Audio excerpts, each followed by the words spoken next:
عادت کام کو کہتے ہیں جو لوگوں کو عاجز کرنے والا ہوتا ہے اور وہ اللہ تعالی کی طرف سے ہوتا ہے۔ معجزہ عجز سے مشتق ہے۔ اس خارق عادت کام کو کہتے ہیں جو لوگوں کو عاجز کرنے والا ہوتا ہے اور اللہ تعالی کی طرف سے ہوتا ہے۔ معجزے کا مقصد اللہ تعالیٰ اپنے نبی کی صداقت حقانیت کو نازل کرنے کے لیے یہ ایک آسمانی دلیل نبی کو عطا فرماتے ہیں،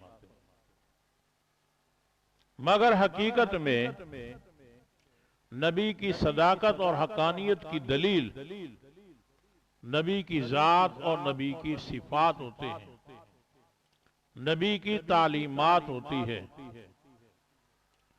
جو سلیم الفطرت ذکی انسان ہوتے ہیں وہ ان معجزات نبی کی ذات کو، نبی کے صفات کو، نبی کے کمالات کو دیکھ کر نبی کو نبی مان لیتا ہے۔ جس طرح حضرت ابو بکر صدیق رضی اللہ تعالیٰ عنہ، جنہوں نے کوئی معجزہ نہیں دیکھا، جنہوں نے کسی دلیل کا مطالبہ، وہ نبی کریم صلی اللہ علیہ وسلم کی ذات مبارکہ کو جانتے تھے۔ بس آپ نے کلمہ پیش کیا، صدیق گویا کہ نبی کے بول کی انتظار میں تھا، فوراً نبی کریم صلی اللہ علیہ وسلم کا کلمہ پڑھ لیا۔ بعض لوگ ہوتے ہیں حصی چیزیں اپنی آنکھوں سے دیکھنا چاہتے ہیں، اللہ تعالیٰ ان کے لیے معجزے کا انتظام کرتے ہیں، مگر پھر بھی جو بدبخت ہوتے ہیں نبی پر ایمان لاتے نہیں ہیں۔ معجزہ نبی کے ساتھ خاص ہوتا ہے، نبی کے علاوہ کسی اور مدعی کو اللہ تعالی معجزہ عطا نہیں فرماتے۔ کوئی اور اگر مدعی ہوگا وہ کوئی پیشین گوئی کرے گا، اس کی پیشین گوئی کبھی بھی پوری نہیں ہوگی۔ نبی کا معجزہ ہر حال میں پورا ہوتا ہے۔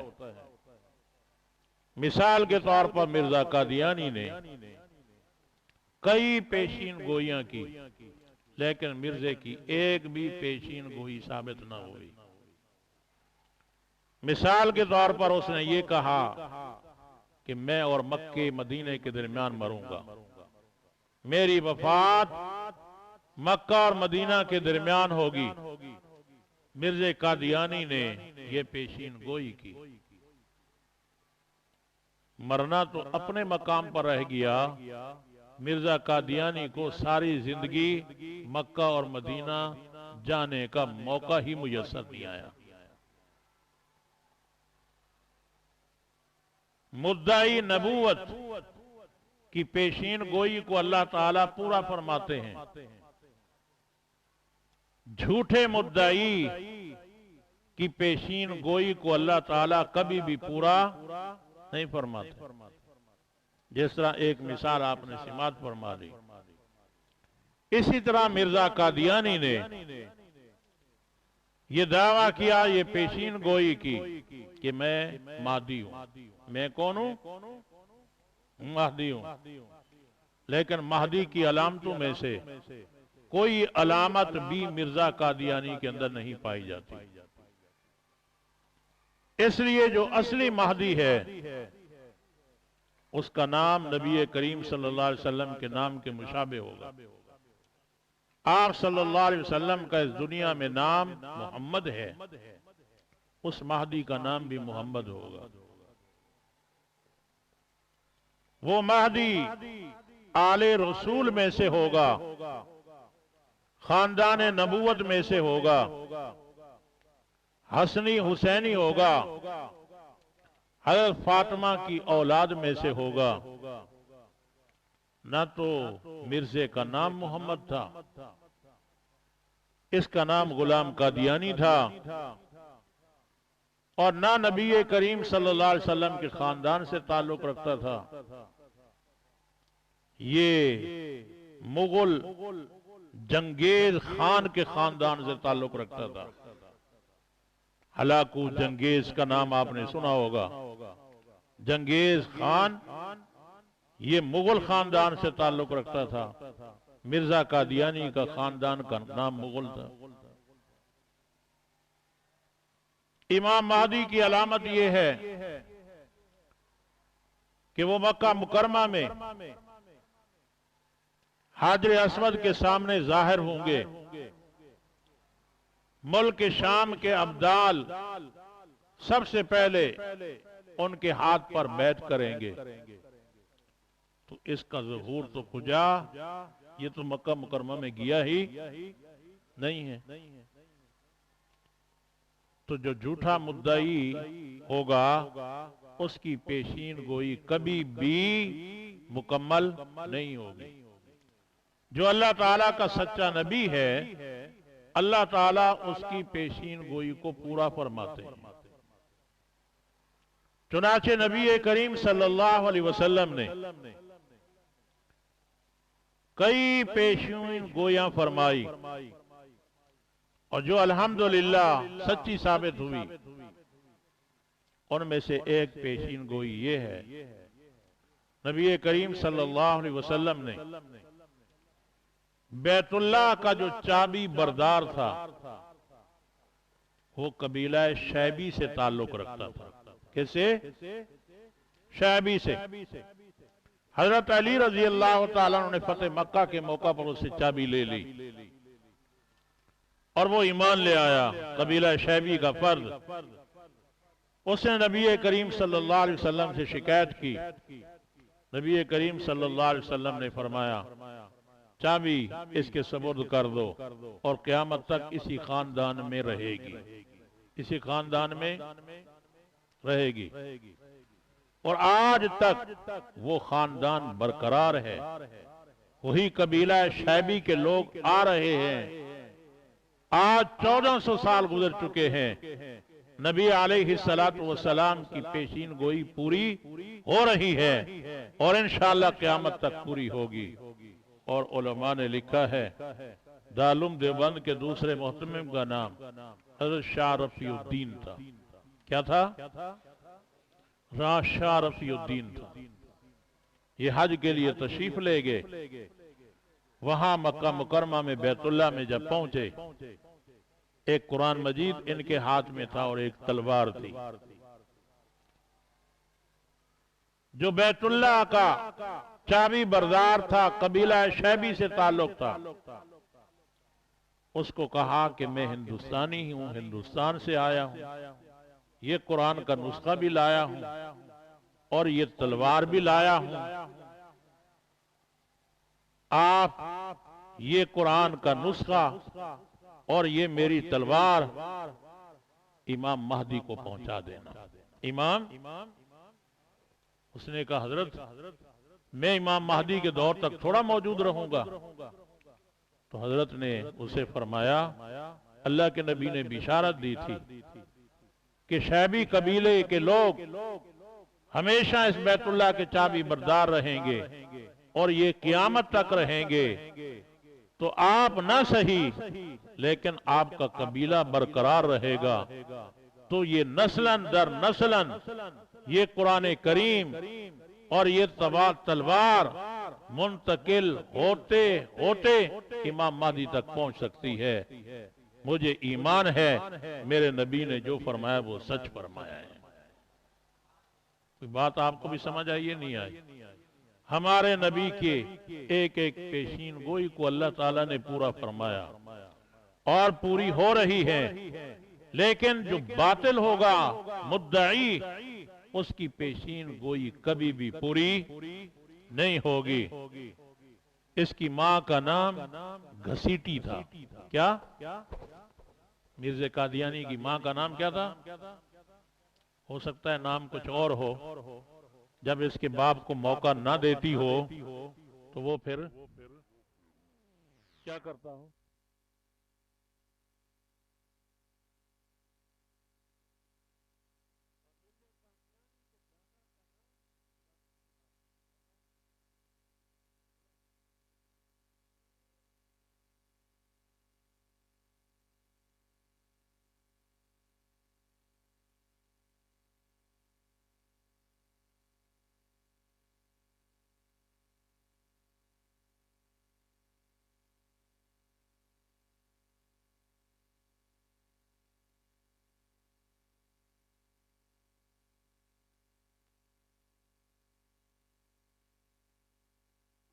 دعویٰ کرتا ہے اور اس پر جو پیشین گوئی سناتا ہے، اللہ تعالیٰ اس کی پیشین گوئی کو کبھی بھی پورا نہیں کرتا۔ ایک دجال بھی آئے گا، دجال بھی مختلف دعوے کرے گا،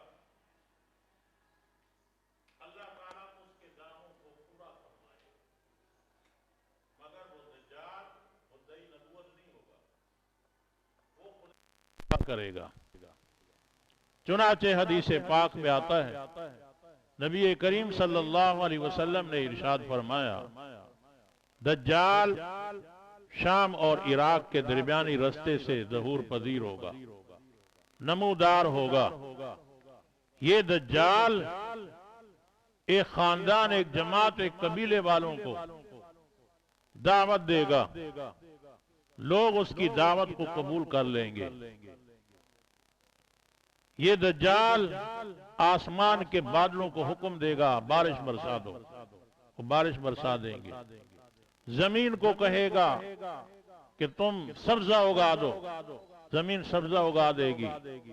جن لوگوں نے اس کی دعوت کو قبول کیا تھا ان لوگوں کے جانور جائیں گے، خوب چریں گے، شام کو جب واپس آئیں گے ان جانوروں کی کوکھ سمیت وہ بالکل بھرے ہوئے ہوں گے اور ان کے تھن دودھ سے لبریز ہوں گے۔ اس کے مقابلے میں ایک اور جماعت ہوگی، دجال اس کو دعوت دے گا، وہ دجال کی دعوت کو قبول نہیں کریں گے، وہ غربت کی عین لکیر پر پہنچ جائیں گے۔ پھر دجال ایک خالی علاقے، میدانی علاقے میں جائے گا، اس کو کہے گا اپنے خزانوں کو اگل دے، سارے زمین کے خزانے نکل آئیں گے۔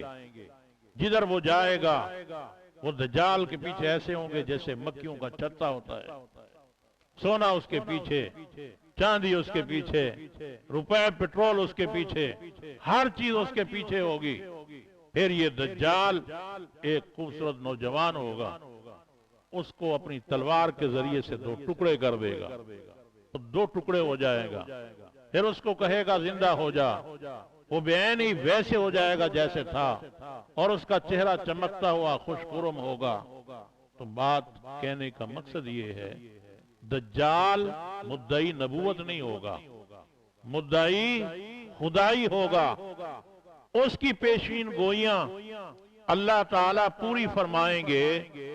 اس لیے نبی کریم صلی اللہ علیہ وسلم نے مدعی نبوت سے پناہ کا ذکر نہیں کیا، ان کے ساتھ جہاد کرنے کا ذکر کیا ہے کہ جو مدعی نبوت حتیٰ کہ نبی کے زمانے میں بھی دعویٰ کیا گیا تو آپ نے جہاد کیا اس کے خلاف، اور دجال کے لیے نبی کریم صلی اللہ علیہ وسلم نے پناہ کی دعا مانگی اور امت کو تعلیم دی، حتیٰ کہ سورہ کہف کے بارے میں آتا ہے جو آدمی جمعہ کے دن پڑھتا ہے اللہ تعالیٰ اس کو دجال کے فتنے سے محفوظ رکھے گا۔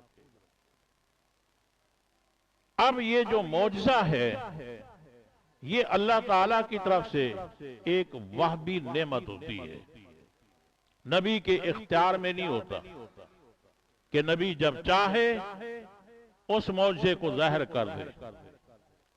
ہاں اللہ تعالیٰ چاہیں گے، اللہ کی حکمت کے مطابق ہوگا تو اللہ تعالیٰ معجزے کو ظاہر فرما دیں گے، اور اگر وہ اللہ تعالیٰ کی حکمت کے مطابق نہیں ہوگا اللہ تعالیٰ اس معجزے کو ظاہر نہیں کریں گے۔ تو اس سے معلوم ہوا معجزہ نبی کے اختیار میں نہیں ہے، معجزہ اللہ تعالیٰ کے اختیار میں ہے۔ معجزات کا ثبوت قرآن کریم سے ہے۔ جو معجزات قرآن کریم کی نص قطعی سے ثابت ہیں، اگر کوئی آدمی کسی ایک معجزے کا انکار کرے گا وہ اسلام سے خارج ہوگا، انکار کرے گا وہ دین اسلام سے خارج ہوگا۔ مثلا حضرت نوح علیہ السلام کو اللہ تعالیٰ نے معجزہ عطا فرمایا کشتی کا۔ اللہ تعالیٰ نے ابراہیم علیہ السلام کو معجزہ عطا کیا تھا، آگ کو گلزار بنا دیا تھا۔ اللہ تعالیٰ نے موسیٰ علیہ السلام کو معجزہ عطا کیا تھا عصا ید بیضاء کا۔ اللہ تعالیٰ نے عیسیٰ علیہ السلام کو معجزہ عطا کیا تھا کہ وہ مادر ذات اندھے کو بینا کر دیتے تھے اور قبر پر کھڑے ہو کر قم بإذن اللہ کہتے تھے، قبر والا کھڑا ہو جاتا تھا۔ تو یہ معجزات وہ ہیں جو قرآن کریم سے قطعی طور پر ثابت ہیں۔ ان میں سے کسی ایک کا کوئی آدمی انکار کرے گا تو یہ بندہ کافر ہوگا۔ معجزات کے اس بات کے لیے میں نے آیات اس ضمیمے کے آخر کے اندر لکھی ہیں، لیکن یہ چند آیات ہیں، ساری آیات نہیں ہیں۔ 14 دلائل دیے ہیں معجزے کے اس بات کے لیے، یہ آپ دیکھ لینا۔ ابھی ٹائم نہیں ہے کہ میں ایک ایک پڑھ کے سناؤں، ٹائم آپ کے پاس بھی نہیں ہے، لیکن میرے پاس پڑھانے کی وجہ سے ٹائم نہیں ہے، وقت کم ہے۔ آپ تو مصروف ترین ہیں، آپ نہیں دیکھیں گے لیکن آپ دیکھ لینا۔